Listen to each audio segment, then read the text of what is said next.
देखो, चलो अपन बात करते हैं, जो हमारा लास्ट टॉपिक था वो फॉर्मेशन ऑफ कार्बोक्सिलिक एसिड था। अब फॉर्मेशन ऑफ कार्बोक्सिलिक एसिड की अगर अपन बात करें, तो इसके अंदर हमारा जो बचा हुआ टॉपिक है उसकी बात कर रहा हूँ।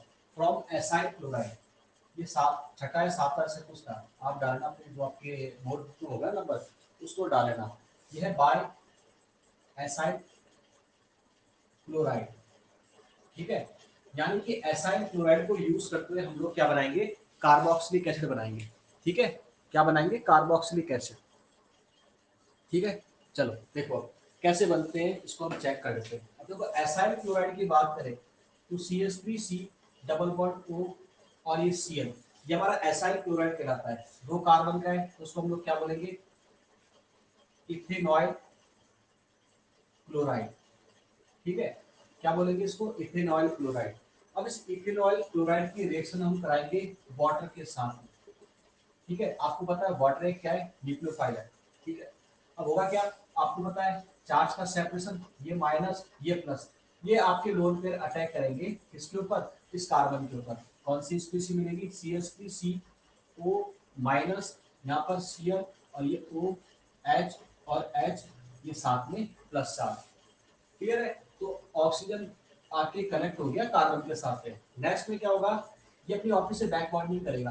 बैक बॉन्डिंग करेगा तो क्लोरीन क्या है, एक अच्छा लिविंग ग्रुप है, जो कि क्या करेगा, इस स्पीसी को छोड़ के जाएगा Cl माइनस के फॉर्म में, और हमें कौन सी स्पीसी मिलेगी, CH3C double bond O H H और ऑक्सीजन के ऊपर प्लस चार्ज। अब इस Cl माइनस की प्रेजेंस में ये जो ऑक्सीजन है ये H प्लस को बाहर निकालेगा और किसमें कन्वर्ट हो जाएगा, CH3C डबल बॉन्ड OH, और साथ में हमें क्या मिल गया, HCl। तो देखो हमने एसाइल क्लोराइड को कन्वर्ट कर लिया किसमें, आपके किसमें कन्वर्ट कर लिया, इसको कन्वर्ट कर लिया कार्बोक्सिलिक एसिड में, ठीक है। तो कार्बोक्सिलिक एसिड बनाने का ये अगला प्रोसेस हो गया भाई। जहां पर मैं छोड़ा था उसके आगे बता रहा हूँ मैं। हमने पहले एसाइल क्लोराइड लिया, इसकी रिएक्शन किससे कराई, वाटर से। आपको पता है जो वाटर है वो एक न्यूक्लियोफाइल होता है, लोन पे अटैक करेगा कार्बन पे, इधर शिफ्ट हुए नेगेटिव पॉजिटिव, ऑक्सीजन आके कनेक्ट हो गए यहाँ पर। आपको पता है ये ऑक्सीजन वापस बैक बॉन्डिंग करेगा तो Cl माइनस को बाहर निकालेगा, ये Cl माइनस बाहर निकल गया। ऑक्सीजन अपने ऊपर प्लस चार्ज को कैरी नहीं कर सकता, H प्लस निकालेगा, H प्लस Cl के साथ जाएगा, क्या बनाएगा, HCl बनाएगा, और साथ में हमको क्या मिल गया, कार्बोक्सिलिक एसिड मिल गया, ठीक है। तो ये कार्बोक्सिलिक एसिड बनाने का हमारा प्रोसेस हो गया। यहाँ तक की बात क्लियर है, सिंपल एंड सॉबर प्रोसेस है, कोई डिफिकल्टी नहीं होनी चाहिए इसमें। चले आगे, चलो देखो ये हमारा मेथड खत्म हो गया क्या बनाने का, कार्बोक्सिलिक एसिड का। अगर आप लिखना चाह रहे हो तो साथ के साथ लिखते रहो। बाकी क्या है कि इसमें अपने ऑटोमेटिक रिकॉर्डिंग भी हो जाती है, जो 24 घंटे तक अवेलेबल रहती है, तो आप इसमें देख सकते हो रिकॉर्डिंग को वापस से। बाकी नोट्स वगैरह असाइनमेंट वगैरह इसी के अंदर आपको मिल जाएंगे, मैं आपको PDF के फॉर्म में इस पर डाल दूंगा, क्लियर है नोट्स को। और अगर लिखना चाहो तो वो भी अच्छा है, भाई एसाइल क्लोराइड जितना पहला टॉपिक हुआ कवर, मिटा दो उसको। अब देखो नेक्स्ट हमारा प्रिपरेशन मतलब है फ्रॉम एस्टर। अब हम एस्टर से बनाएंगे, क्या बना रहे हैं, कार्बोक्सिलिक एसिड बना रहे हैं। हमारा जो अगला टॉपिक है वो है फ्रॉम एस्टर। हम एस्टर को यूज करते हुए कार्बोक्सिलिक एसिड का फॉर्मेशन करेंगे। अब कैसे करेंगे, सबसे सिंपलेस्ट मेथड है, आपको पता होना चाहिए कि हमारे पास एस्टर का स्ट्रक्चर क्या होता है। देखो ये जो मैंने आपके सामने लिखा है ये आपका एस्टर है, एस्टर ग्रुप है। हमें करना क्या है, इसको सिर्फ और सिर्फ यहाँ पर हाइड्रोलाइज करना है एसिडिक मीडियम में। क्या करना है, हाइड्रोलाइज करना है। यहाँ पर एक एसिड लिया जाता है H2SO4 या कोई सा भी एसिड ले सकते हो, जो रिएक्शन को बैकवर्ड होने से रोकेगा, जो रिएक्शन को क्या होने से रोकेगा, बैकवर्ड होने से रोकेगा। आपको पता है पोलर बॉन्ड कौन सा है, ये वाला बॉन्ड डिसोसिएट होगा। ये किस पे डिसोसिएट होगा आपका, ये एक तो H प्लस पे और एक OH माइनस पे, ठीक है। ये आपका पार्शियल पॉजिटिव, ये पार्शियल नेगेटिव, तो नेगेटिव किसके साथ जाएगा, पॉजिटिव के साथ, और पॉजिटिव नेगेटिव के साथ, और फाइनली क्या मिल जाएगा आपको, CH3C डबल बॉन्ड O, और देखो ये OH आके इससे कनेक्ट हो गया, ये कार्बोक्सिलिक एसिड मिल गया, और साथ में हमको अल्कोहल का भी फॉर्मेशन हो गया। देखो सबसे सिंपलेस्ट मेथड है, हमने क्या किया यहाँ पर, सिर्फ और सिर्फ आपके जो यहाँ पर कौन है, एस्टर है, उसको हाइड्रोलाइज कर दिया। जैसे आपने उसको हाइड्रोलाइज किया तो हाइड्रोलाइज करते क्या हो गया, वो आपका कार्बोक्सिलिक एसिड और एस्टर में कन्वर्ट हो गया, ठीक है। ये जो हमने कन्वर्जन किया है, ये जो हमने कन्वर्जन किया है, ये आपके एसिडिक मीडियम में किया है। इसमें क्या है, एसिडिक मीडियम में। देखो ना यहाँ पर H2SO4 H+ लिया गया है, ठीक है, सेम प्रोसेस को हम लोग बेसिक मीडियम में भी करा सकते हैं। किसमें करा सकते हैं? बेसिक मीडियम में भी करा सकते हैं। कैसे कराएंगे देखो समझते हैं। पहला मेथड तो आपने सीख लिया कि हमने एस्टर को एसिडिक मीडियम में हाइड्रोलाइज किया तो हमें क्या मिला? कार्बोक्सिलिक और अल्कोहल मिला। अब सेम काम अगर हम बेसिक मीडियम में कराए तब क्या होगा? ठीक है, इसको मिटा देता हूँ पहले मैं। अब देखो बेसिक मीडियम में कैसे होगा उसको समझ लो आप। जैसे मैंने एस्टर लिया, सेम एस्टर कोई सा भी ले सकते हो, आपकी मर्जी है। या आपने एस्टर लिया, इस बार मैंने C2H5 ले लिया था। क्लियर है? अब देखो उसको बेसिक मीडियम में रिएक्ट कराएंगे। कैसे? NaOH ले लिया हमने, कौन सी मीडियम हो गया ये? आपका बेसिक मीडियम हो गया। ठीक है, ये कैसे टूटेगा आपका O माइनस और H प्लस में? जो आपका NaOH है वो O माइनस और H प्लस में डिसोसिएट होगा। क्लियर है? तो देखो उसमें होगा क्या? पोलर बॉन्ड कौन सा है? आप ये वाला तोड़ो या ये वाला तोड़ो, बात एक ही है, कोई सा भी पोलर ले सकते हो, कोई दिक्कत वाली बात नहीं। ये बॉन्ड टूटा, ये पार्शियल पॉजिटिव, ये पार्शियल नेगेटिव। ठीक है, अब देखो पॉजिटिव के साथ कौन जाएगा? ये नेगेटिव पार्ट। तो पहले में क्या मिलेगा? CH3 C double bond O, यहाँ पर की बात हो गई। उसके बाद नेगेटिव पार्ट जाएगा कौन? O minus Na plus. ये तो जाएगा भाई, ये वाला पार्ट कहाँ चला गया? यहाँ चला गया। ये आपका C2H5 O माइनस जो बना होगा वो H प्लस को ले जाएगा। साथ में क्या बनेगा? C2H5OH, C2H5OH। क्लियर है? अभी हमें कार्बोक्सिलिक नहीं मिला, पर कार्बोक्सिलिक का साल्ट मिल गया, है ना? और साथ में क्या मिला है? अल्कोहल। अब जो आपको कार्बोक्सिलिक का साल्ट मिला इसको हाइड्रोलिसिस कर दो। कैसे? H2H+। जैसे आप इसको हाइड्रोलिसिस करोगे तो सीधी सी बात है, यहाँ पर H प्लस, यहाँ पर OH माइनस, तो फाइनली क्या मिल जाएगा? डबल बॉन्ड O और OH और साथ में NaOH। जो हमने डाला था पहले वो हमें वापस मिल गया। यानी NaOH यहाँ पर एक सिर्फ कैटलिस्ट का वर्क कर रहा है। क्लियर है? किसका काम कर रहा है? कैटलिस्ट का वर्क कर रहा है। तो हमने एस्टर को एसिडिक मीडियम में भी किस पे कन्वर्ट किया? कार्बोक्सिलिक में। और बेसिक मीडियम में भी कन्वर्ट किया कार्बोक्सिलिक एसिड में। ठीक है, तो हमने एस्टर के थ्रू कार्बोक्सिलिक एसिड बनाना दो तरीके से सीखा, एक तो बेसिक मीडियम में और एक एसिडिक मीडियम में, जो भी आपके सामने है। बात क्लियर है? यहाँ तक का प्रोसेस क्लियर? आगे चला जाए। चलो, कोई कुछ पूछ तो नहीं रहा?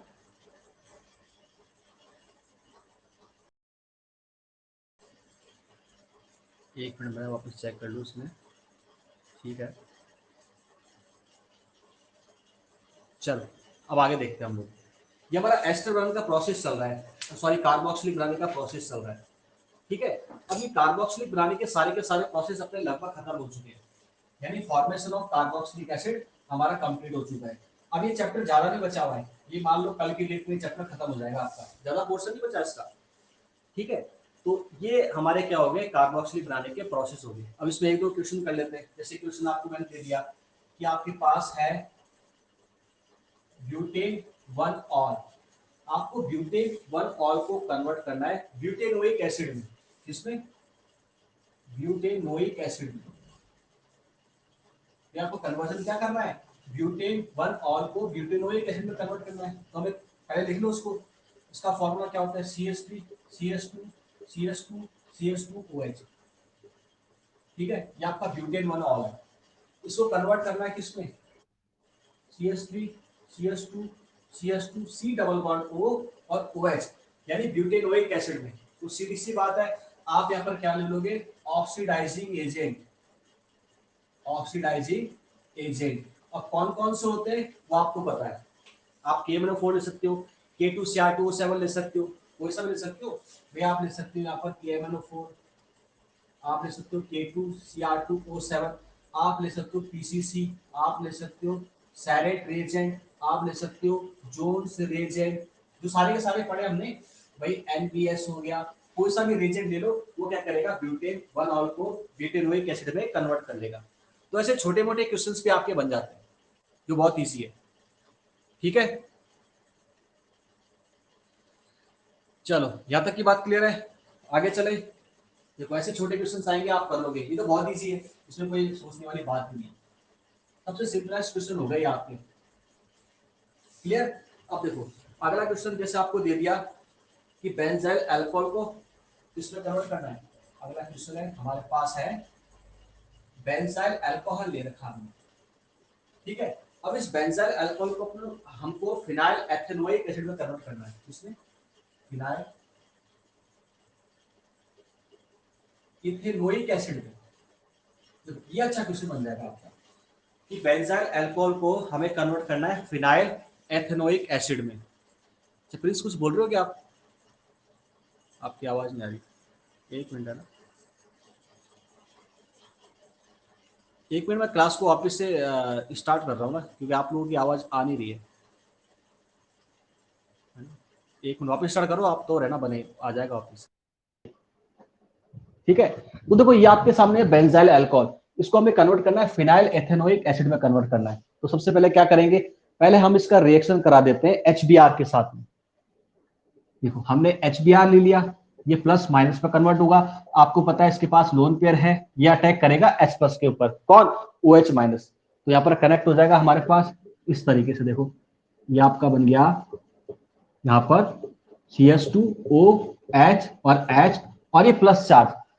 फिर आपको पता है कि वाटर एक अच्छा लिविंग ग्रुप है, ऑक्सीजन अपने बॉन्ड के इलेक्ट्रॉन खींच के जाएगा और किसका रिमूवल हो जाएगा, वाटर का रिमूवल हो जाएगा, और हमें यहाँ पर बेंजाइल कार्बोकैटायन मिलेगा। कौन मिलेगा, बेंजाइल कार्बोकैटायन। क्लियर, ये क्या मिलेगा यहाँ पर, बेंजाइल कार्बोकैटायन। पर कार्बोकैटायन आपको पता है यहाँ पर Br माइनस में तो निकला है ना, जो कार्बोकैटायन बनेगा उसमें कौन आके कनेक्ट हो जाएगा, Br आके कनेक्ट हो जाएगा। ठीक है, तो बेंजाइल ब्रोमाइड मिल गया हमें। अब इसकी रिएक्शन आप करा दो KCN के साथ में, किसके साथ, KCN के साथ में। आपको पता है K प्लस CN माइनस में डिसोसिएशन होगा इसका, ये आप अच्छे से जानते हो। तो यहां से क्या होगा, KBr का फॉर्मेशन हो जाएगा। भाई ये Br यहां से गया, KBr का फॉर्मेशन हो गया, और आपके यहां पर साइनाइड कनेक्ट हो गया।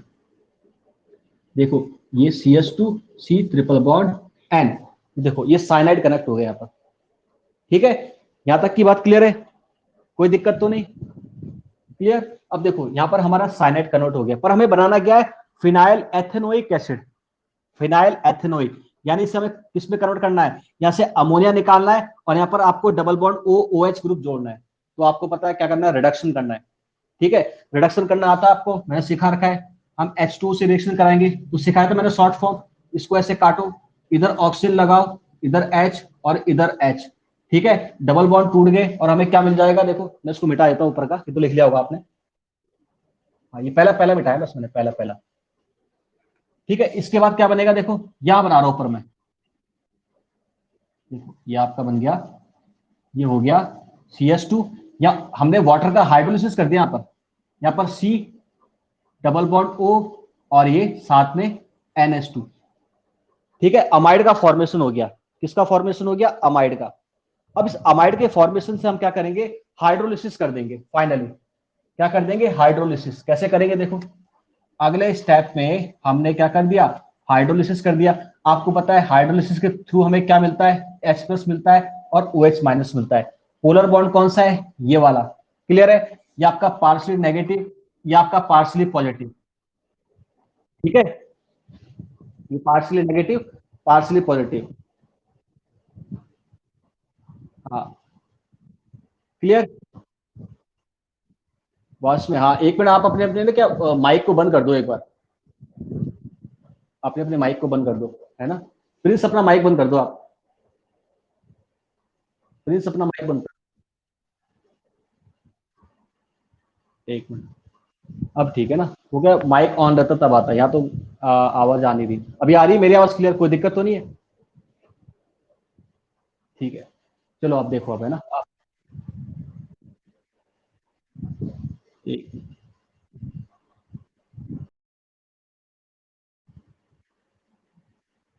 चेक कर लेता हूँ मैं यहाँ पर। अभी ठीक है आवाज, मैंने रिफ्रेश किया एक बार इसको ना। चलिए अब देख लो आप इसको ना। देखो नेक्स्ट प्रोसेस में हमने इसको हाइड्रोलिसिस कर दिया।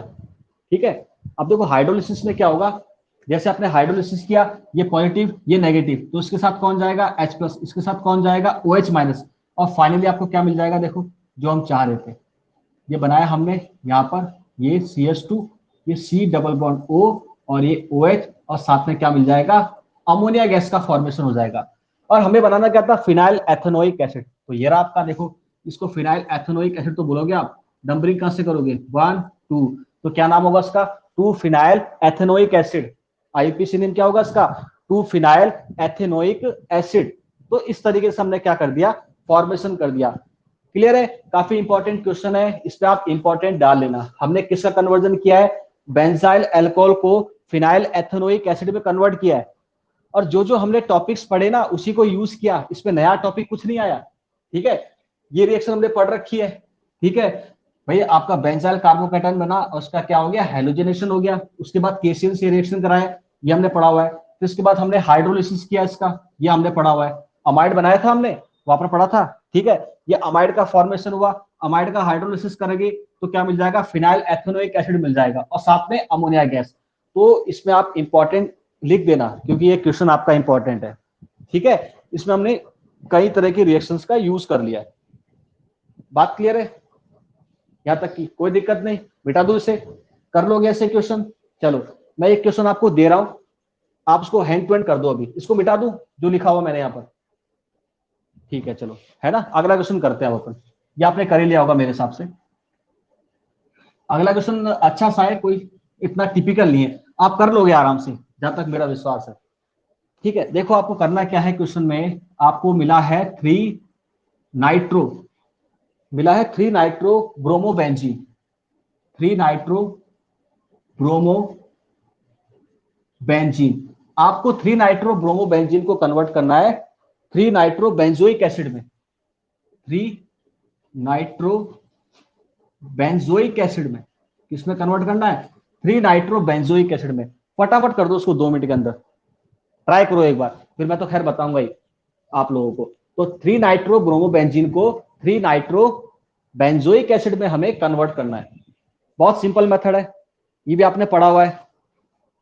जहां तक मैं समझता हूँ 2-3 दिन आपको मिले तो आपने अच्छा खासा रिवाइज किया होगा, पढ़ाई वढ़ाई की होगी जो नोट्स मैंने आपको करवाए। ठीक है, क्योंकि आप लोग इंटेलिजेंट हो, ये मैं जानता हूं।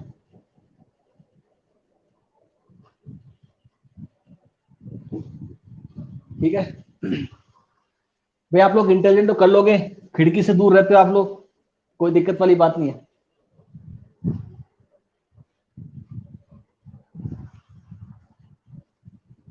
अच्छा क्वेश्चन है ये भी, इसमें भी इंपॉर्टेंट डालना।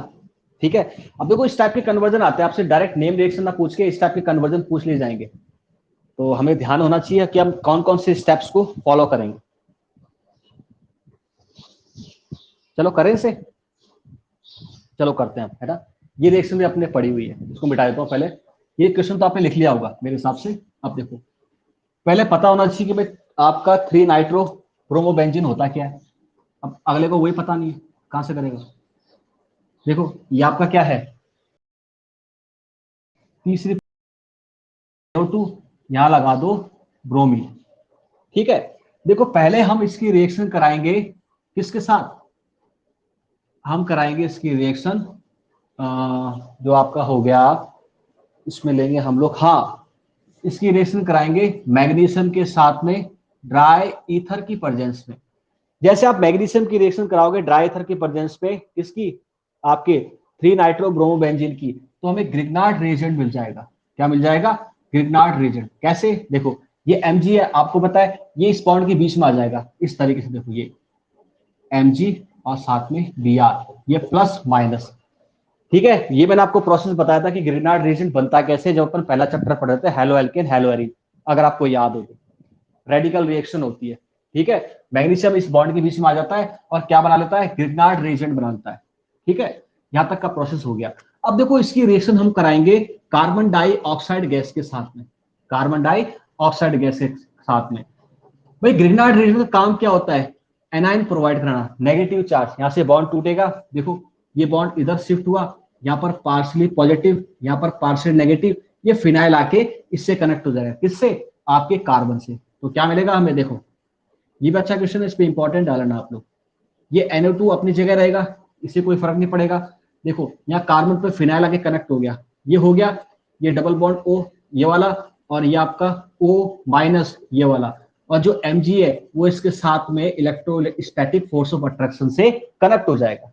ठीक है, यहां तक का प्रोसेस आया समझ में, कोई दिक्कत नहीं है। ठीक है, अब बस करना क्या है, इस वाले प्रोसेस को हमें आगे हाइड्रोलिसिस कर देना है। हाइड्रोलिसिस करोगे ये बॉन्ड डिसोसिएट होगा, या H प्लस जाएगा या OH माइनस जाएगा, और फाइनली आपको क्या मिल गया, देखो यहाँ पर कार्बोक्सिलिक एसिड मिल गया।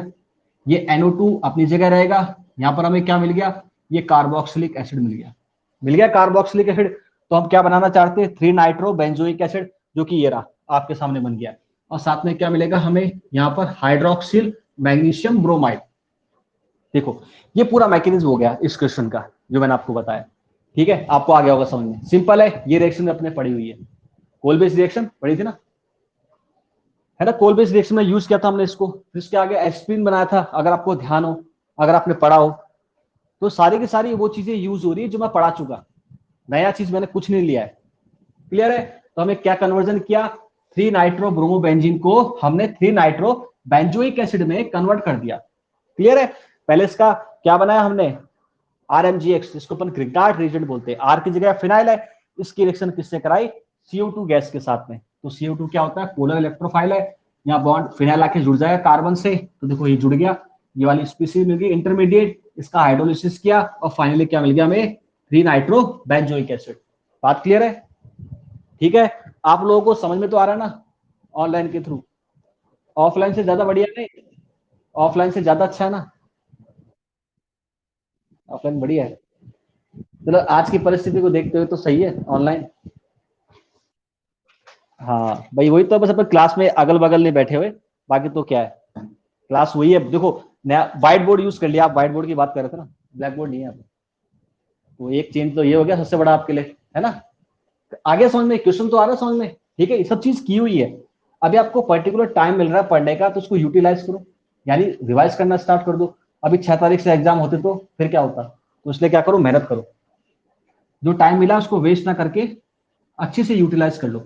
हमारा रिवीजन हो जाए अच्छे से, सारे चैप्टर कवर करेंगे। ठीक है, देखो ये चैप्टर खत्म हो जाएगा तो मैं आपका टेस्ट लूंगा, और टेस्ट होगा आपका हेलो एल्केन हेलोरिन का, दूसरा एल्कोहल फिनॉल ईथर का, तीसरा एल्डिहाइड कीटोन कार्बोक्सिलिक का। इन तीनों चैप्टर का मैं टेस्ट लूंगा, आपको ऑनलाइन टेस्ट लूंगा, आपको पेपर सेंड कर दूंगा। आपको पेपर सॉल्व करके 1 डेढ़ घंटे के अंदर मुझे PDF बना के भेज देना है। चीटिंग कोई नहीं करेगा, गूगल का यूज कोई नहीं करेगा, जो आपको आता है उसको लिख देना है। ठीक है, टेस्ट की डेट क्या होगी वो मैं आपको बता दूंगा फिर। तो आप अभी तीनों चैप्टर स्टार्ट कर दो पढ़ना। कौन सा, हेलो एल्केन हेलोअरीन, दूसरा हमारा कौन है, अल्कोहल फिनॉल ईथर, और तीसरा वाला कौन सा है जो चल रहा है अभी, एल्डिहाइड कीटोन कार्बोक्सिलिक। इन तीनों चैप्टर का टेस्ट मैं साथ में लूंगा। क्लियर। आपको क्या करना है, PDF बना के भेज देना उसको बिना चीटिंग के। चले अब आगे, कोई दिक्कत तो नहीं है। चलो फिर, ये तो कर लोगे आप। अब देखो फिजिकल प्रॉपर्टी की बात करते हैं हम लोग, फिजिकल प्रॉपर्टी पहले पढ़ लेते हैं इसके हम लोग। केमिकल प्रॉपर्टीज की बात आएगी। अभी हम प्रिपरेशन मेथड खत्म कर चुके हैं किसके, कार्बोक्सिलिक के। अब हम बात कर रहे हैं फिजिकल मेथड की। देखो हम बात कर रहे हैं यहाँ पर फिजिकल मेथड किसके, कार्बोक्सिलिक एसिड के फिजिकल मेथड की बात कर रहे हैं।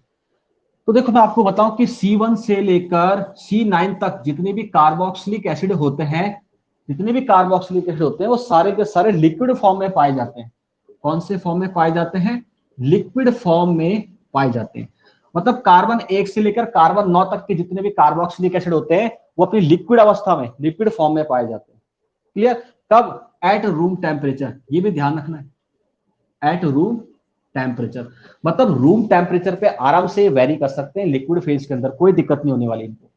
कब, 1 से लेकर 9 कार्बन वाले कार्बोक्सिलिक एसिड की बात करें। क्लियर। अगर स्मेल की बात करें, स्मेल या इसको ओडोर भी बोलते हैं हम लोग, तो नो ओडोर, कोई ओडोर नहीं होती है इसमें। ये चीज ध्यान रखनी, ना खुशबू ना बदबू, ऐसा कुछ नहीं होता इसमें। ठीक है, स्मेल वगैरह कुछ नहीं होती। अब बात करते हैं C9 से ऊपर वाले कार्बन में क्या होगा भाई। C9 से ऊपर जो आपका कार्बोक्सिलिक एसिड होता है, ये एक वैक्सी सॉलिड के फेज में पाया जाता है। कैसा, वैक्सी सॉलिड, जैसे मोम होता है, मोमबत्ती देखी ना आपने, उस टाइप का क्या होता है, वैक्सी सॉलिड होता है आपका। 9 से ऊपर कार्बन वाले कार्बोक्सिलिक एसिड की अगर बात करें तो। ठीक है, आ रही समझ में, कोई दिक्कत तो नहीं। ठीक है, ये भी कोई स्मेल नहीं रखते, नॉट एनी ओडोर, किसी भी प्रकार की ओडोर को नहीं रखते हैं। क्लियर है। अगर मैं दोनों की बात करूं, दोनों ही कैसे होते हैं, कलरलेस। क्या होते हैं, कलरलेस, इनमें कोई कलर नहीं पाया जाता। क्लियर। तो ये नॉर्मली फिजिकल स्टेट और फिजिकल प्रॉपर्टी होगी इसकी। भाई 1 से लेकर 9 कार्बन लिक्विड होते हैं रूम टेम्परेचर पर, कोई ओडोर कोई स्मेल नहीं होती। 9 से ज्यादा कार्बन वाले कार्बोक्सिलिक एसिड क्या होते हैं, वैक्सी सॉलिड होते हैं, इनकी भी कोई ओडोर नहीं होती, और दोनों ही क्या होते हैं, कलरलेस होते हैं, कोई कलर प्रॉपर्टी शो नहीं करते। ये इसकी जनरल क्या होगी, फिजिकल प्रॉपर्टी होगी। भाई देखने में कैसा है, स्मेल कैसी आ रही है, किस टाइप से आ रही है, ये हमें पता होना चाहिए। ये पहली फिजिकल प्रॉपर्टी होगी जो हम क्या कर रहे हैं, देख के पता लगा रहे हैं। क्लियर, यहां तक की बात क्लियर? मिटा दू उसको, चल देखो आप। हाँ हाँ, नोट्स भेज दूंगा, नोट्स भेज दूंगा आपको मैं, है ना, इसके नोट्स सेंड कर दूंगा मैं। हाँ ये भी है, बाद में कौन लिखेगा, सही बोल रहा है, एक बार में काम निपट गया, अच्छा है। दिव्यांशु आप लोगों ने कांटेक्ट भी नहीं किया, मैंने उसको कई मैसेज भेज दिए, उसने पढ़ भी लिए, फिर भी डाउनलोड नहीं किया उसने। उसने कसम खा रखी मतलब पढ़ूंगा तो ऑफलाइन। बिठा दो, चलो देखो, ये पहली फिजिकल प्रॉपर्टी हो गई। अब दूसरी फिजिकल प्रॉपर्टी की बात करें तो वो होती है boiling point. Boiling point important topic है, ठीक है। बॉइलिंग पॉइंट में से आपके काफी ज्यादा रीजनिंग टाइप के क्वेश्चंस आ जाते हैं। अब देखो बॉइलिंग पॉइंट की बात करें, एक तरफ तो हमारे पास है कार्बोक्सिलिक एसिड। अब कंपेयर करेंगे ना भाई, बॉइलिंग पॉइंट का मतलब क्या है कि आप किसी दूसरे फंक्शनल ग्रुप से इस फंक्शनल ग्रुप को कंपेयर करो। तो कंपेयर किससे करेंगे, सीधी सी बात है, एल्डिहाइड और कीटोन। भाई चैप्टर ये तो इसका नाम, aldehyde ketone and carboxylic acid. तो आपसे बोला जाए कि भाई कार्बोक्सिलिक एसिड का बॉइलिंग पॉइंट ज्यादा होगा कि एल्डिहाइड कीटोन का ज्यादा होगा, तो आपका आंसर सीधा साधा क्या होना चाहिए, कार्बोक्सिलिक एसिड का बॉइलिंग पॉइंट ज्यादा होगा। क्लियर। अब ऐसा क्यों हो रहा है उसका रीजन पूछा जाएगा, सीधी सी बात है। जैसे मैंने एसिटिक एसिड का एग्जांपल ले लिया, ये मैंने बनाया एसिटिक एसिड, एक और बना लू, देखो CH3, C, double bond O, ये O, ये H, ये दोनों के दोनों एसिटिक एसिड है। अब इसमें होता क्या है कि कार्बोक्सिलिक एसिड के अंदर आपका inter molecular intermolecular hydrogen bonding पाई जाती है। क्या पाई जाती है, इंटरमॉलिक्यूलर हाइड्रोजन बॉन्डिंग। कैसे, देखो एक इसके साथ और एक इसके साथ। बात क्लियर। इसलिए कहा जाता है कि जो आपका एसिटिक एसिड होता है, जो एसिटिक एसिड होता है, ये हमेशा डाइमराइज फॉर्म में पाया जाता है। कौन से फॉर्म में, डाइमराइज फॉर्म में। तो क्वेश्चन क्या आता है आपका, why acetic acid exist in dimeric form. तो सीधा सा आंसर है, due to intermolecular hydrogen bonding the acetic acid exist in dimeric form. देखो आपके सामने बना रखा है, कौन से बॉन्ड है ये, इंटरमॉलिक्यूलर हाइड्रोजन बॉन्डिंग, एक ये बन रहा है और एक ये बन रहा है। इसलिए जो एसिटिक एसिड होता है वो डायमर फॉर्म में पाया जाता है। ये आपने वहां भी पढ़ा होगा, कहां पर, जब हम लोग पढ़ रहे थे abnormal molar mass solution chapter के अंदर, ठीक है, जब जिसपे अपन आई का वैल्यू निकालते हैं, आई का वैल्यू, क्लियर, वहां भी हमने किया था। एबनॉर्मल मोलर मास होता क्या है, हम लोग मान के चलते हैं, क्या मान के चलते हैं कि एक एसिटिक एसिड का मोलर मास होता है 60, पर जब हम एक उसको निकालते हैं ना बाहर, तो 120 आता है। 120 क्यों आता है, अब ये डायमर बन चुके, 60 सोच के कर रहे थे पर आ गया कितना, 120। तो उसका रीजन क्या है, ड्यू टू डायमरिक फॉर्म। क्लियर। आपको पता होना चाहिए कि हाइड्रोजन बॉन्डिंग से क्या होती है, बॉन्ड की स्ट्रेंथ बढ़ जाती है। ये वाला टॉपिक आया समझ में आपको, क्लियर है। अब इसका कंपेयर करते हैं एल्डिहाइड कीटोन के साथ में, ठीक है। यहां तो हो रही हाइड्रोजन बॉन्डिंग, ये डायमेरिक फॉर्म में एग्जिस्ट कर गया। यहां क्या होगा, देखो जैसे मैंने कीटोन लिया, ये आपका है कीटोन, एक कीटोन का दूसरे कीटोन से कैसे इंट्रैक्शन होगा, देखो इसकी बात करें, ये पार्शियली नेगेटिव, ये पार्शियली पॉजिटिव रहेगा। मान लो मैंने दूसरा कीटोन ले लिया, डबल बॉन्ड O, ये आपका CH3 और ये आपका CH3, यहां भी क्या होगा, पार्शियली नेगेटिव, पार्शियली पॉजिटिव। अब जो कीटोन कीटोन के बीच में जो इंट्रैक्शन हो रहा है ना, वो ये वाला इंट्रैक्शन हो रहा है, डाइपोल डाइपोल, क्या बोलते हैं इसको, डाइपोल और डाइपोल इंट्रैक्शन, क्या बोलते हैं, डाइपोल डाइपोल इंट्रैक्शन। जो एक तरह का वांडरवाल फोर्स होता है, जो क्या होता है, एक तरह का वांडरवाल फोर्स होता है। डाइपोल डाइपोल इंट्रैक्शन क्या होता है, एक तरह का वांडरवाल फोर्स ऑफ अट्रैक्शन होता है। क्या होता है, वांडरवाल फोर्स ऑफ अट्रैक्शन। अब आपको पता है, मुझे बताओ वांडरवाल फोर्स ऑफ अट्रैक्शन ज्यादा स्ट्रांग होता है कि हाइड्रोजन बॉन्ड ज्यादा स्ट्रांग होता है, तो आपका आंसर क्या होगा कि भाई हाइड्रोजन बॉन्ड क्या होता है, ज्यादा स्ट्रांग होता है। इसलिए बॉइलिंग पॉइंट कार्बोक्सिलिक का ज्यादा होता है compare to aldehyde and ketone, क्योंकि एल्डिहाइड कीटोन में आपस में जो अट्रैक्शन होता है वो डाइपोल डाइपोल होता है, क्योंकि एक तरह का वांडरवाल फोर्स ऑफ अट्रैक्शन है। जबकि अपन कार्बोक्सिलिक की बात करें, यहाँ पर जो बॉन्डिंग हो रही है वो हो रही है हाइड्रोजन बॉन्डिंग। और आपको पता है कि आपने 11th क्लास में पढ़ा हुआ भी है कि hydrogen bonding is more strong than dipole dipole interaction, ठीक है। And dipole dipole interaction is a Van der Waals force of attraction. यहां तक की बात क्लियर है, ठीक है। तो आपके क्वेश्चंस कैसे आएंगे, why carboxylic acid have more boiling point than aldehyde and ketone. तो सीधी सी बात है भाई, इस पे डाइपोल डाइपोल इंटरेक्शन है जो एक तरह का वांडरवाल फोर्स ऑफ अट्रैक्शन है। जबकि बात करें किसकी, कार्बोक्सिलिक की, ये आपका एक तरह का हाइड्रोजन बॉन्डिंग है। और हाइड्रोजन बॉन्डिंग क्या होता है, स्ट्रॉन्ग होता है। जिसमें स्ट्रॉन्ग बॉन्डिंग होगी उसको बॉयल करना मुश्किल होगा, उसका वोलेटाइल नेचर कम हो जाएगा। क्लियर, ये इसका रीजन होता है। आपसे क्वेश्चन पूछ लिया which one is more volatile in nature, carboxylic और एल्डिहाइड। सीधी सी बात है, वोलेटाइल नेचर ज्यादा किसका होगा, एल्डिहाइड का, इसका कम। क्यों, वेपर में कम कन्वर्ट क्यों होंगे, क्योंकि हाइड्रोजन बॉन्डिंग हो रही है यहाँ पर। जबकि यहाँ पर कौन सी बॉन्डिंग हो रही है, वांडरवाल। क्लियर है, लिख लो उसको भी, आप लिखना चाह रहे हो तो फटाफट लिख लो उसको। प्रिंस है ना, प्रिंस आपका माइक ऑन है, उसको बंद कर दो। हाँ, स्कूल की क्लास लेने लग गया मैं। तुम्हारा तो हो गया कोर्स स्कूल में, तुम्हारी कोई बात नहीं चल रही है, तुम्हें भूल चुके हैं स्कूल वाले। आप फेयरवेल वगैरह सब हो गया, तुम्हें घर भेज दिया माला वाला पहना के, कोई दिक्कत नहीं। अब तुम्हारी कोई क्लास नहीं होगी अब शायद, मेरे हिसाब से जाता मुझे लग रहा है। अभी जो सेशन चल रहा है वो नया सेशन चल रहा है 12th का, ठीक है। डायपोल डायपोल का ज्यादा होगा इंड्यूस डायपोल से, सीधी सी बात। पहले इसको लिख लो, मिटा देता हूं उसको, मैं लिख लिया, चलो मिटा दो, चलो।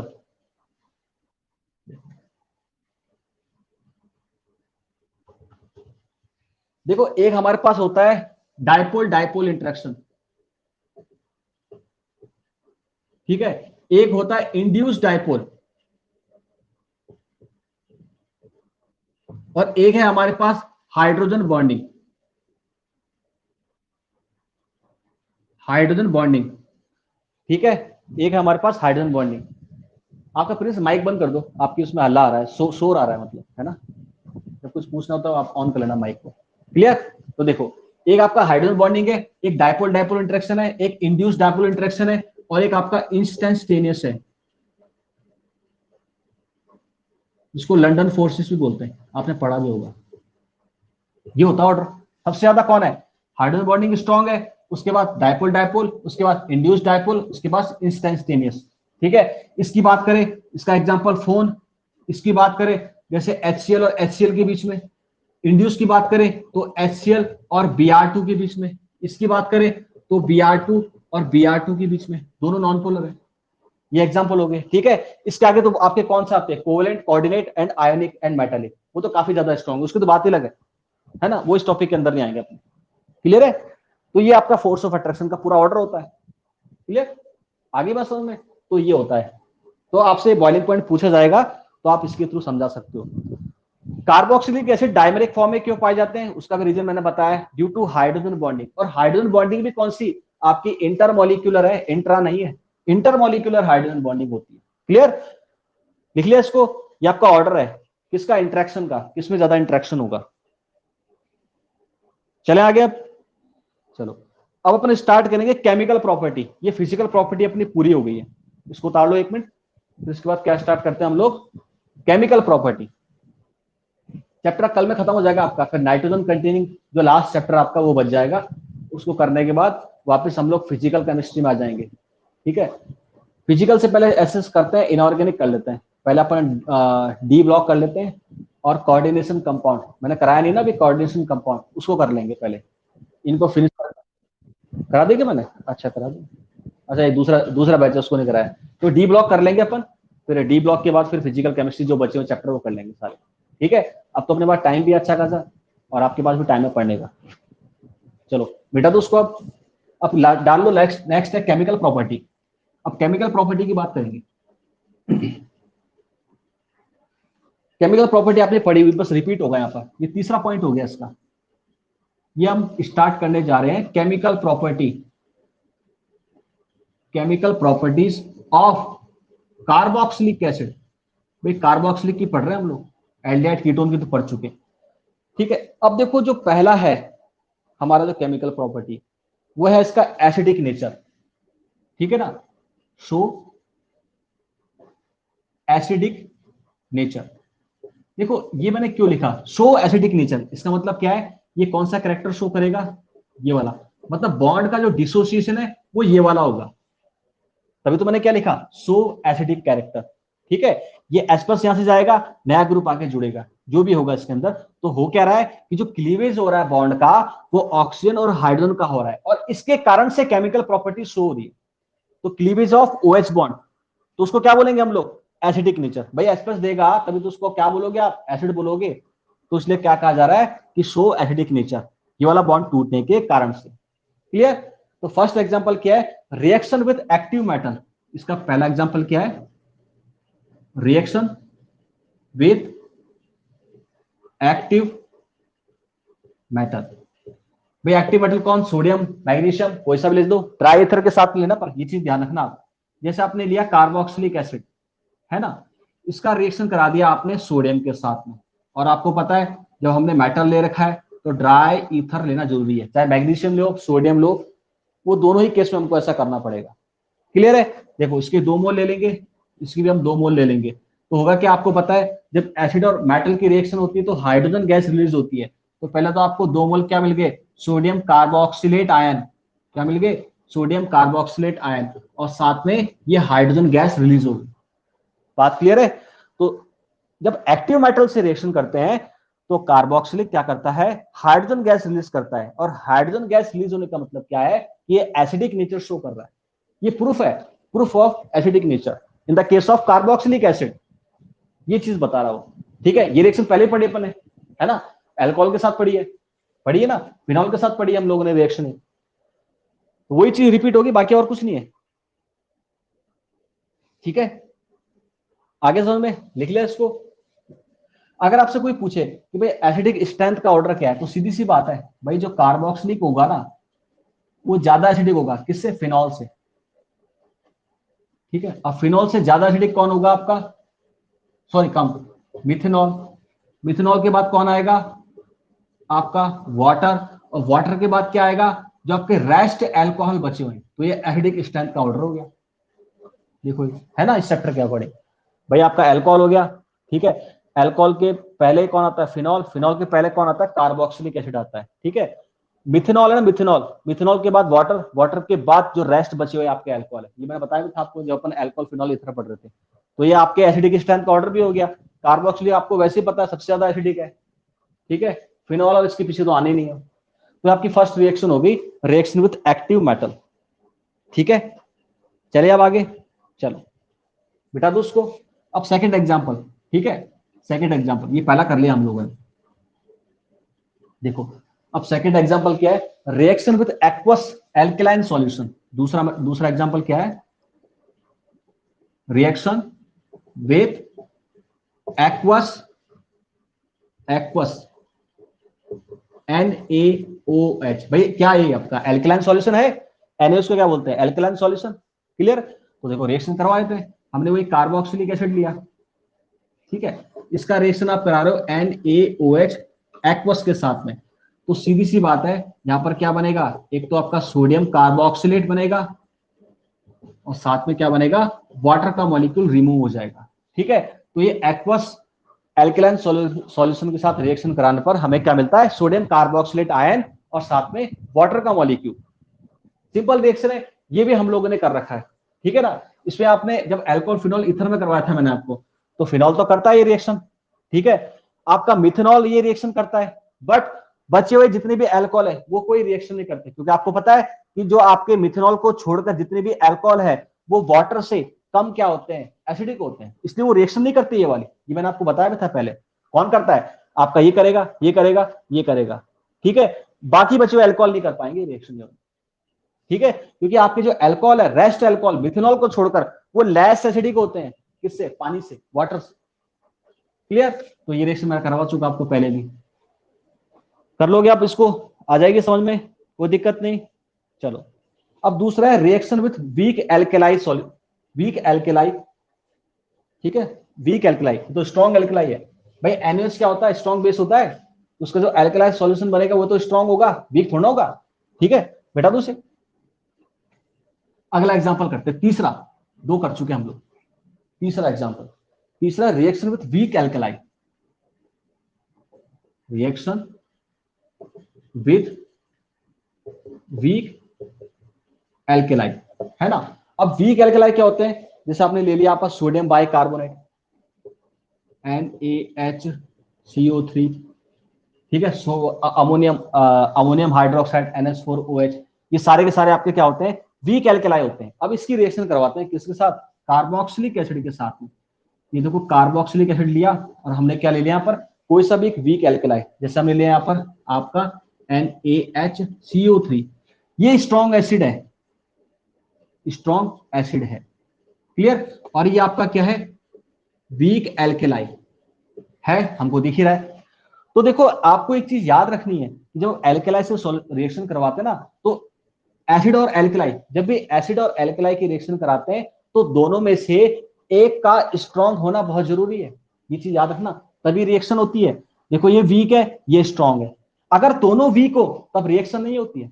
मैं बताऊंगा अभी आपको एग्जांपल, ये स्ट्रॉन्ग है, ये वीक है, इसलिए रिएक्शन हो पा रही है कि आपके एसिड और बेस में से कोई एक क्या है, स्ट्रॉन्ग है, क्लियर। रिएक्शन क्या होगी, देखो जैसे रिएक्शन कराएंगे तो एक तो मिलेगा हमें कार्बोक्सिलेट आयन, मिल गया, एक हमें मिलेगी यहां से CO2 गैस और साथ में वाटर, ये मिलता हमें, क्लियर। याद क्या रखना है, इस टाइप की रिएक्शन में दोनों में से कोई एक स्ट्रॉन्ग होना चाहिए, दोनों वीक हो गए तो रिएक्शन नहीं होगी।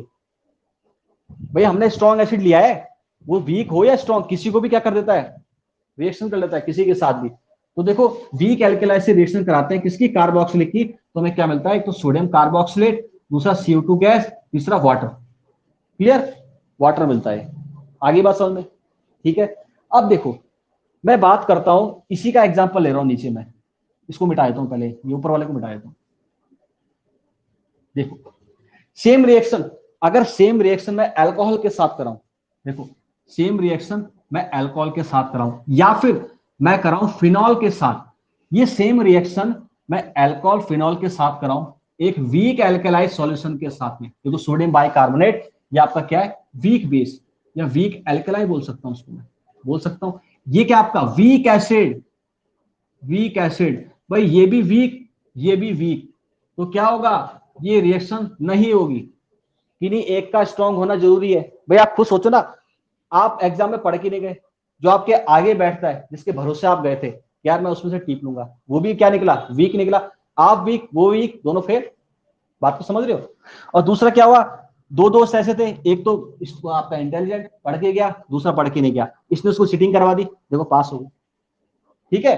तो ये तो नियम है भाई, आपके एग्जाम में जब देने जा रहे हो तो अगल बगल वाले क्या होने चाहिए, आपके स्ट्रांग होने चाहिए। सारे वीक बैठ गए अगल बगल, तो ना तो आप कुछ कर पाओगे ना वो कुछ कर पाएंगे। देखो ना आप, ये वीक ये वीक, ठीक है, तो क्या हो गया, क्रॉस, ये स्थिति आपकी अभी, ये वाली, ठीक है भाई, हम भी वीक, हमारे पड़ोसी भी वीक, दोनों वीक वीक, कोई रिएक्शन नहीं, फेल, ठीक है। ऐसा होना चाहिए भाई, एक स्ट्रांग एक वीक, अब काम बन जाता है, थोड़ा बहुत तो टिपाएगा वो, है ना, ये वाली बात हो जाती है। तो ये चीज आपको ध्यान रखनी कि भैया कि दोनों में से जब अपन एल्केलाई की रिएक्शन करवा रहे हैं, किसी एसिड कोई सा भी, भाई जब एसिड बेस रिएक्शन होती है दोनों में से कोई एक स्ट्रांग होना चाहिए, तभी तो डिस्प्लेसमेंट रिएक्शन होगी, दोनों वीक होगी तो कहां से होगा, ठीक है। तो ये रिएक्शन नहीं होती, इसको नोट डाल के लिखना आप, ये वीक एसिड है, ये वीक बेस है, यहाँ पर एक स्ट्रांग है, ये वीक है, इसलिए रिएक्शन होगी, क्लियर। ये पॉइंट आपको ध्यान रखना है, यहाँ पर कंफ्यूज करता है एग्जामिनर, और आपसे पूछेगा भी ऐसा क्यों, तो क्या बोलोगे, भाई दोनों के दोनों क्या है, वीक है, ठीक है, वो भी वीक मैं भी वीक, तो फेल हो गए दोनों। चले अब आगे, चलो मिटा दो उसको, ठीक, लिख लिया होगा आपने लोगों ने। देखो तीन केमिकल प्रॉपर्टी कर चुके हम लोग, तीन क्या कर चुके, केमिकल प्रॉपर्टी कर चुके, ठीक है। अब देखो बात उठती है हमारे पास, भाई एसिडिक नेचर मैंने आपको बता दिया, ये एसिडिक नेचर कैसे शो करता है उसको भी देख लो एक बार, R C double bond O O और H, ये आपका कार्बोक्सिलिक एसिड है, आपने इसको पानी में डाला तो क्या करेगा, H प्लस आयन देगा, ये काम तो इसका, और क्या बनाएगा, कार्बोक्सिलेट आयन, देखो ये कार्बोक्सिलेट आयन बन गया, क्लियर है। अब ये रेजोनेंस करेगा ऐसे और ऐसे, और अपनी रेजोनेटिंग स्ट्रक्चर बनाएगा, RCO minus double bond O, ये रेजोनेंस कंटिन्यू होता रहेगा, इसलिए जो एस दिया उसको वापस नहीं खींचता है। तो इस कारण से एक बार एस देने के बाद भूल गया तो अच्छा एसिड हुआ ये, तो इसलिए इसको स्ट्रॉन्ग एसिड बोलते हैं हम लोग। क्लियर। अब एक चीज याद रखनी है आपको, अगर इसका कंपैरिजन मैं इससे करूं, इस रेजोनेंस से, इस रेजोनेंस से करूं कंपैरिजन, तो आपको याद होना चाहिए, माना कि ये सिर्फ 2 रेजोनेटिंग स्ट्रक्चर बना रहा है और ये 5 रेजोनेटिंग स्ट्रक्चर बना रहा है, पर ये वाला रेजोनेटिंग स्ट्रक्चर ज्यादा स्टेबल होगा। ऐसा क्यों? ऐसा इसलिए हो रहा है कि इसमें हर बार नेगेटिव चार्ज ऑक्सीजन के ऊपर ही आ रहा है, और आपको पता है मोर इलेक्ट्रोनेगेटिव एटम अपने ऊपर नेगेटिव चार्ज को स्टेबल मानता है। क्लियर। ऐसी रेजोनेंस को हम लोग इक्विवेलेंट रेजोनेंस बोलते हैं। क्या बोलते हैं? एक मिनट में वापस लिखता हूं, इक्विवेलेंट रेजोनेंस, इक्विवेलेंट रेजोनेंस। और जो इक्विवेलेंट रेजोनेंस होता है वो आपके जो नॉर्मल रेजोनेंस है उससे ज्यादा इफेक्टिव होता है। देखो यहां पर क्या हो रहा है, जब ये वाला स्पीसी आएगा तो क्या बनेगा, देखो ये वाला स्पीसी बनेगा, ये नेगेटिव, ये डबल बॉन्ड ओ, ये। अब देखो जो नेगेटिव आ रहा है वो कार्बन के ऊपर आ गया, कार्बन लेस इलेक्ट्रोनेगेटिव एटम है, लेस इलेक्ट्रोनेगेटिव एटम अपने ऊपर नेगेटिव चार्ज को कैरी नहीं कर सकता, अनस्टेबल है। जबकि यहाँ पर हर बार क्या होगा, नेगेटिव चार्ज ऑक्सीजन के ऊपर आएगा, तो इसलिए तो क्या होती है, ये ज्यादा स्टेबल होते हैं, ये स्टेबल ज्यादा इसलिए स्ट्रॉन्ग एसिड है, ये इसका रीजन होता है पर्टिकुलर। बात क्लियर है? तो ऐसे रेजोनेंस को क्या बोलते हैं, इक्विवेलेंट रेजोनेंस बोलते हैं। क्या बोलते हैं? इक्विवेलेंट, जिसमें नेगेटिव चार्ज आइडेंटिकल स्पीसी के ऊपर आए, और आइडेंटिकल स्पीसी कैसी होनी चाहिए, हाईली इलेक्ट्रोनेगेटिव, जो कि ऑक्सीजन है। ठीक है, आधी बात समझ में? क्लियर है? चलो आगे चलते हैं। ये आपको याद रखना है इक्विवेलेंट कॉन्सेप्ट वाला, इक्विवेलेंट कॉन्सेप्ट।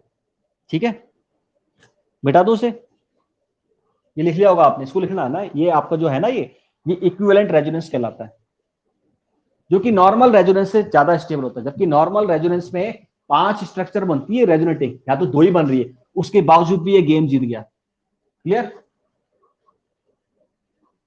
चले अब आगे, लिख लिया होगा उसको आप लोगों ने, मिटा देता हूं उसको। ठीक है, चल देखो मैं 1-2 किस्म आपको दे रहा हूं, है ना, बताना मुझे, इसको ऑर्डर बताना आपको कि कौन ज्यादा एसिडिक कौन लेस एसिडिक।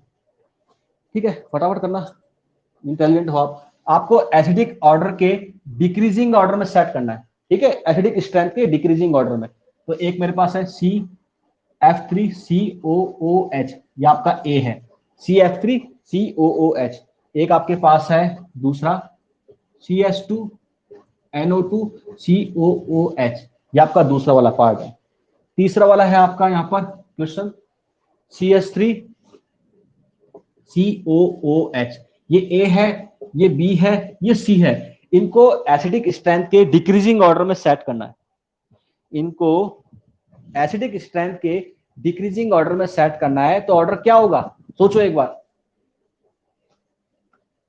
सॉल्यूशन क्या होगा इसका, सोचिए, देखो एक बार, फिर बताऊंगा, खैर मत तो।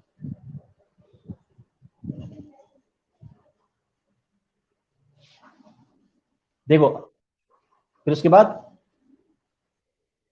फिर सी, पक्का? चलो ठीक है, और कोई? सभी का आंसर एबीसी है? आपका भी एबीसी आंसर? चलो ठीक है, एबीसी है, ठीक है। देखो इसका आंसर एबीसी बिल्कुल करेक्ट है, जो आपका एबीसी है वो बिल्कुल करेक्ट आंसर है। ऐसा क्यों? देखो देखो इसका भी माइनस आई इफेक्ट होता है, और आपके फ्लोरीन का भी माइनस आई इफेक्ट होता है। माना कि NO2 का माइनस आई ज्यादा होता है, पर यहाँ पर एक है माइनस आई लगाने वाला, यहाँ पर 3-3 है। देखो स्ट्रक्चर खोले तो ये एफ, ये एफ और ये एफ, ये 3 है यहाँ पर माइनस आई लगाने वाले, ये माइनस ये प्लस। तो उसका मतलब क्या हो गया, माइनस आई ज्यादा होने के कारण से आपको पता है कि minus I is directly proportional to acidic strength, and plus I is inversely proportional to acidic strength.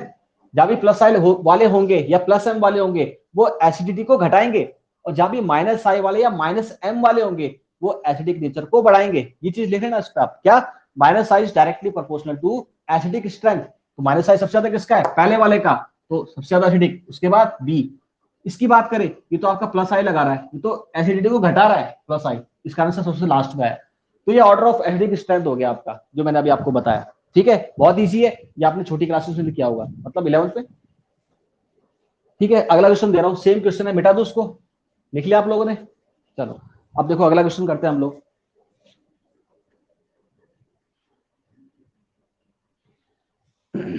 देखो अगला क्वेश्चन क्या है, ए आपका है यहां पर, क्लियर। यहां पर लगा देता हूं मैं इसमें ओ सी एस टी, ये आपका ए है, बी है आपका, ठीक है, और सी होगा आपका यहां पर, ये आपका सी ओ ओ एच, और ये एन ओ सी। ठीक है, इनको एसिडिक स्ट्रेंथ के डिक्रीजिंग ऑर्डर में सेट करना है। किसमें सेट करना है? एसिडिक स्ट्रेंथ के डिक्रीजिंग ऑर्डर में सेट करना है। करो एक बार इसको ट्राई करो। हाँ ठीक है, अंबुजा, अच्छा ठीक है, अंबुजा आपका सीपीए, चलो ठीक, चलो लॉकडाउन में इंटेलिजेंट हो गया आप लोग, अच्छी बात है ना। लॉकडाउन पे क्या घिसाई की होगी यहाँ पर माइंड की, अच्छी बात है। चलो ये चालू रखना, माइंड की घिसाई। हाँ भाई ऋतिक और प्रिंस, आ रहा आपको समझ में, कोई दिक्कत तो नहीं? बड़े गुमसुम बैठे हो दोनों के दोनों, सब ठीक ठाक बढ़िया, कोई दिक्कत तो नहीं? चलो सब बढ़िया है, चलो अच्छी बात है। ऋतिक सो तो नहीं गया, उठा हुआ है ना? चलो ठीक है। और शादी में है क्या हो? अच्छा अच्छा, यहाँ तो अटेंड कर रखी क्लास उसने, मतलब एक पन दो काज, शादी भी और ये भी है, अच्छी बात है। देखो सबसे ज्यादा क्या होगा, सी का एसिडिक स्ट्रेंथ ज्यादा होगा।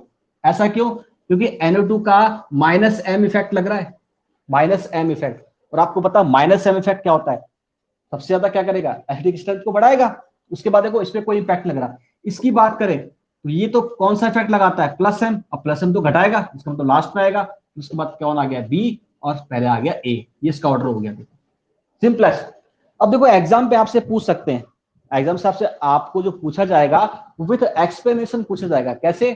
आपको बोलेंगे कि 4 methoxy benzoic acid is less acidic then 4 nitro benzoic acid, explain it.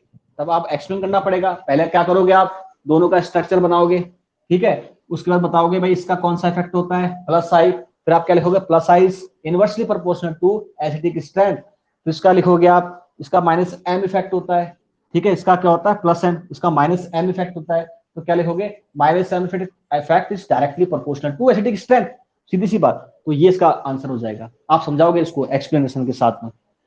ठीक है, बात क्लियर है, कर लोगे आप इसको, बेटा दूं? चलो ये भी आपका सिंपल सा क्वेश्चन हो गया, एग्जाम में आपसे पूछ सकते हैं विद एक्सप्लेनेशन, तो आपको एक्सप्लेनेशन देना पड़ेगा। चलो अब आगे चलें। देखो ये अच्छा क्वेश्चन है, एक आपके पास है फॉर्मिक एसिड, दूसरा आपके पास है बेंजोइक एसिड, और तीसरा आपके पास है एसिटिक एसिड। इसका ऑर्डर बताओ मुझे, इसका ऑर्डर क्या होगा?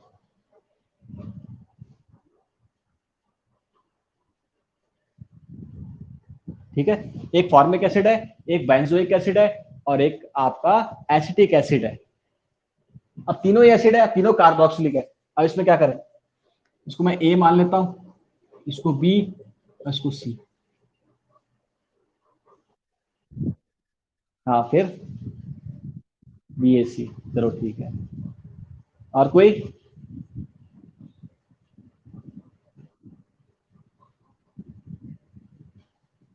चलो ठीक है, एक ही जवाब आया। हाँ बोलो। क्वेश्चन मैं पूछ रहा हूँ कि जो तीनों की तीनों कार्बोक्सिलिक एसिड है, इनमें से एसिडिक स्ट्रेंथ क्या होगा, इनका एसिडिक स्ट्रेंथ सेट करना है। एबीसी, चलो देखते हैं किसका सही है। देखो भाई अंबुज, सबसे ज्यादा ए आपका एसिडिक होगा, उसके बाद बी, फिर सी आएगा। ये जो आपका होता है ना, ये कार्बोक्सिलिक, ये जो एक एसिड, हाँ आपका शायद माइक खराब है, आकांक्षा आपका माइक खराब है, तो उससे क्या जब आप ऑन करते हो तो फिर इसमें डिस्टर्बेंस आता शायद, है ना? चलो कोई बात नहीं, अब तो देख लो आप।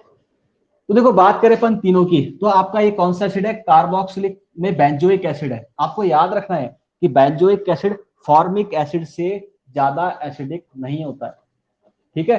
फॉर्मिक का नंबर सबसे पहले आता है, उसके बाद आपका बेंजोइक, उसके बाद बाकी बचे हुए जितने भी कार्बोक्सिलिक है। ये ऑर्डर आपको ध्यान रखना है। आ रही बात समझ में? क्लियर? ठीक है भाई। यहाँ पर ऐसा इसलिए होता है, यहाँ पर कोई ड्राइविंग फोर्स नहीं लग रहा, सिर्फ इक्विवेलेंट क्या बनेगी यहाँ पर? ओनली और ओनली इक्विवेलेंट स्ट्रक्चर बनेगी। मैंने आपको क्या बताया था, इक्विवेलेंट स्ट्रक्चर ज्यादा स्टेबल होती है। माना कि यहाँ भी बन रही है, पर यहाँ पर हो क्या रहा है, यहाँ प्लस आई लगाने वाला आ गया ना, यहाँ कोई नहीं प्लस आई लगाने वाला, ठीक है? तो फॉर्मिक ज्यादा एसिडिक होता है, इसको याद रखना अपने को। तो ऑर्डर क्या हो जाएगा? ए सबसे ज्यादा, फिर बी, फिर सी। बात क्लियर? ठीक है। अब तो आप ऐसे क्वेश्चन कर लोगे सारे के सारे, कंपैरिजन पूछेंगे आप आराम से कर लोगे, ठीक है? तो हम पढ़ चुके इसका क्वेश्चंस और 3 टॉपिक पढ़ चुके। एक टॉपिक और पढ़ लेते लास्ट, उसके बाद छुट्टी आपकी, बाकी कल करेंगे फिर क्लास, ठीक है? अब नेक्स्ट रिएक्शन है एस्ट्रिफिकेशन रिएक्शन, चौथी हो गई है ना ये, एस्ट्रिफिकेशन रिएक्शन। ये भी आप 2-3 बार पढ़ चुके मेरे हिसाब से, है ना? एस्ट्रिफिकेशन रिएक्शन, ठीक है? बस सीधी सी बात है, हम लोग क्या करते हैं यहाँ पर, कार्बोक्सिलिक की रिएक्शन एस्टर से करवा देते हैं, तो क्या बन जाता है? एस्टर बन जाता है। उसी को तो अब क्या बोलते हैं? एस्ट्रिफिकेशन रिएक्शन बोलते हैं। लो देखो करा देता हूं मैं अभी आपके सामने। CH3, बिल्कुल, अल्कोहल प्लस एस्टर बनता है कार्बन। हाँ ये इसकी बात कर रहे हो क्या? चलो ठीक है। CH3OH ले लिया हमने, अल्कोहल और कार्बोक्सिलिक एसिड। देखो जो ये रिएक्शन कराई जाती है, ये H2SO4 कैटलिस्ट की प्रेजेंस में कराई जाती है। ऐसा क्यों? जो आपकी रिएक्शन है ना, वो बैकवर्ड ना जाए, बैकवर्ड ना जाए, उसको रोकने के लिए हम लोग क्या करते हैं, एसिडिक मीडियम प्रोवाइड कराते हैं H+। बात क्लियर है? देखो होगा क्या, यहां से निकलेगा वाटर का मॉलिक्यूल यानी H2O, और आपका क्या बनेगा? एस्टर बन जाएगा। देखो ये एस्टर बन जाएगा। अब एक चीज याद रखनी है, जैसे मैंने ये बॉक्स बनाया ना, ये एग्जाम में मत बनाना। ये जो बॉक्स बनाया मैंने, ये एग्जाम में मत बनाना, क्योंकि इसके अकॉर्डिंग क्या है कि कार्बोक्सिलिक एसिड OH माइनस दे रहा है, इसका मतलब क्या हो गया? वो तो बेस हो गया। तो एग्जाम, ये तो आपका ट्रिक है याद करने का। और ये मैंने ऐसा क्यों बनाया, ऐसा क्यों नहीं बनाया? इसको ले लेता, इसका ऐसे ले लेता। भाई आपके माइंड में आना चाहिए ना सवाल कि सर आप ऐसे भी तो लिख सकते थे इसको। देखो ये CH3OH आप ऐसे लिख देते, कोई दिक्कत नहीं थी, ठीक है? हाँ, मैकेनिज्म मैंने आपको पूरी बता रखी है इसकी। मैंने आपको ये यहां पर इसलिए बताया कि अगर इसकी आइसोटोपिंग कर दी जाए, इसको 18 वाला ऑक्सीजन ले लिया, इसको 16 वाला ऑक्सीजन ले लिया, तो आपको ध्यान रखना है कि जो एस्टर बनेगा ना, तो उसमें 18 वाला ऑक्सीजन आता है। तभी तो मैंने ऐसे करके दिखाया। 18 वाला ऑक्सीजन क्या करता है, इस कार्बन से कनेक्ट होता है, और जो 16 वाला ऑक्सीजन है वो वाटर के साथ निकल जाता है। तो इसलिए मैं बोल रहा हूं कि इसमें आइसोटोपिंग करके आपसे क्वेश्चन पूछा जा सकता है। तो आपको क्या रखना है, जो एस्टर में जो एल्कोक्सी ग्रुप गया ना, वो आपके अल्कोहल से जाता है। ये चीज आपको ध्यान रखनी है। और यहां पर OH नहीं निकलता, यहां से H2O निकलता है। मैंने पूरी मैकेनिज्म बता रखा है, H2O निकलता है। क्लियर? तो होता क्या है, हम कार्बोक्सिलिक की रिएक्शन अल्कोहल से कराते हैं किसी एसिड की प्रेजेंस में जो कैटलिस्ट का वर्क कर रहा है। क्यों कर रहा है? रिएक्शन को बैकवर्ड जाने से रोकने के लिए। तो किस में कन्वर्ट करता है? एस्टर में कन्वर्ट कर देता है, जो आके आपके सामने मैंने आइसोटोपिंग करके भी दिखा दिया। तो ये वाला ऑक्सीजन रहता है एस्टर के साथ, ना कि ये वाला, ये पानी बल्कि निकल गया बाहर। क्लियर? ये आपकी एस्ट्रिफिकेशन रिएक्शन होती है। मुझे बताओ यहां तक का कोई दिक्कत, कोई प्रॉब्लम नहीं हुई? आराम से कर लिया? ठीक है। तो ये वैसे भी रिकॉर्ड हो जाएगा आपका, इसमें और ऑप्शन भी आपने देखा भी होगा कि मैं आपको इसमें नोट्स भी डाल दूंगा, इसमें रिकॉर्डिंग भी रहेगा। रिकॉर्डिंग को आपको डाउनलोड करने की जरूरत नहीं है, उसको मैं यूट्यूब से कनेक्ट कर दूंगा। आप जैसे उसमें जाओगे ना, तो यूट्यूब में चल जाएगा ये अपना, उसको यूट्यूब में डाल दूंगा, तो आपको डाउनलोड करने की कोई जरूरत नहीं होगी। आप कभी भी देख सकते हो वीडियो को वापस से, जो आपको नहीं आया समझ में। क्लियर है? तो ये इसमें सुविधा है। तो फिर अपन कल मिलते हैं, कल 12 बजे। जो पढ़ा है उसको रिवाइज कर लेना, नोट्स में भेज दूंगा इसके, उसको आराम से पढ़ लेना, ठीक है? कोई दिक्कत, कोई सवाल तो नहीं? चले फिर, ठीक है, क्लास ऑफ कर दूं? चलो फिर, ओके फिर, है ना? कल मिलते हैं फिर 12 बजे। ओके बाय, नमस्ते।